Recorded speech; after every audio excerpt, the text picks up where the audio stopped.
Nous sommes en ligne avec Yasmine Asnaoui, experte sur le Sahara occidental auprès du gouvernement marocain et membre de l'Institut des études sahariennes Al-Andalus. Bonjour. Comment tout d'abord percevez-vous cette attaque du Front Polisario ? Un haut responsable indépendantiste sahraoui parle d'une menace d'une escalade militaire. Alors, tout d'abord, je veux juste corriger, je suis experte sur la question du Sahara. Je ne relève pas du gouvernement marocain, mais je suis indépendante. Donc, tout d'abord, je voudrais souligner trois points importants. Donc, il faut d'abord, il faut voir d'où viennent ces sources.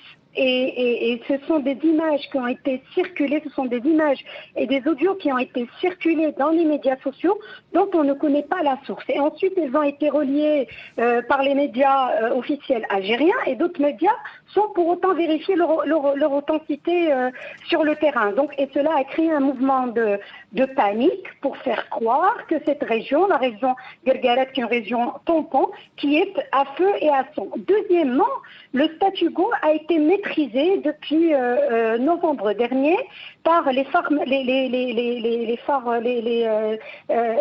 militaires marocains et le trafic routier entre le Maroc et la Mauritanie et au-delà de l'Afrique subsaharienne n'est aucunement perturbé. Malgré les harcèlements, bon, il y a eu des harcèlements sans incident des milices du Polisario, la situation, je le confirme, dans cette zone reste normale.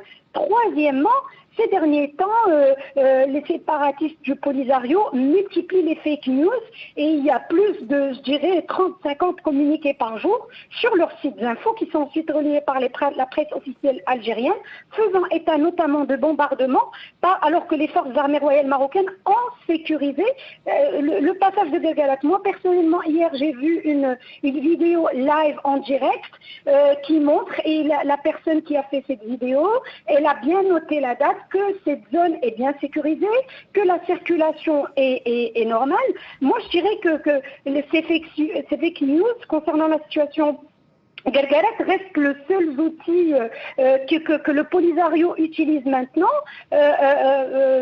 suite à la succession des victoires diplomatiques du Royaume du Maroc. Donc moi je confirme que c'est une situation la situation est normale. D'accord, il n'y a pas eu de bombardement. Il n'y a pas eu de bombardement. D'accord, on a compris. Ce conflit, par ailleurs, qui oppose le Maroc au Front Polisario, dure depuis des décennies. Oui. Quelle issue politique propose le gouvernement marocain ? Alors, l'issue, au niveau du Conseil de sécurité, plus de 86% des États, des membres États des Nations Unies s'alignent avec une solution politique crédible, durable, basée sur le compromis, qui s'aligne avec le plan d'autonomie. Nous avons vu, sous la souveraineté marocaine, nous avons vu dernièrement la reconnaissance des États-Unis sur la marocanité du Sahara. Alors, je sais qu'avec l'arrivée de Biden, ça ne va pas changer, parce que c'est pas une politique d'un homme, mais c'est plus une politique d'État.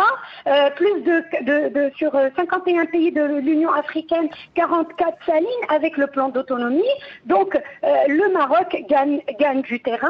L'Algérie est citée plus de 5 fois dans les conseils de sécurité, que maintenant le Conseil de sécurité aux Nations Unies sont conscients que c'est plus un conflit régional et les pays qui doivent s'asseoir à table, c'est plus le Maroc et l'Algérie, et ils utilisent le Polisario utilisé comme un proxy pour bloquer le statu quo de ce conflit artificiel qui n'a fait que trop durer, qu'il faut que l'Algérie passe à table avec le Maroc pour résoudre ce conflit régional. Et pourquoi le gouvernement marocain refuse la proposition d'un référendum d'autodétermination ? Ce n'est pas le Maroc qui a refusé. Donc le Polisario a refusé le référendum à Nairobi en 81. Moi, je parle au niveau du Conseil de sécurité. Le mot référendum n'est plus utilisé dans plus de 30 résolutions du Conseil de sécurité depuis 2007. Maintenant, le Conseil de sécurité est conscient que le référendum n'est pas quelque chose de crédible, et ça a été cité par plusieurs représentants, par plusieurs diplomates diplomates américains, Jonathan Van Walson, Pérez de Cuellar et d'autres diplomates marocains, d'autres diplomates de l'ONU qui sont convaincus que le référendum n'est pas une solution crédible à ce problème artificiel. Donc ce n'est pas le Maroc, mais c'est plus maintenant, c'est entre le Conseil de sécurité et le Polisario. C'est le Conseil de sécurité qui a annulé le référendum. Ils sont pour une solution politique durable qui s'aligne avec le plan d'autonomie. Merci beaucoup Yasmine Hasnaoui d'avoir été avec nous sur France 24. Merci à vous.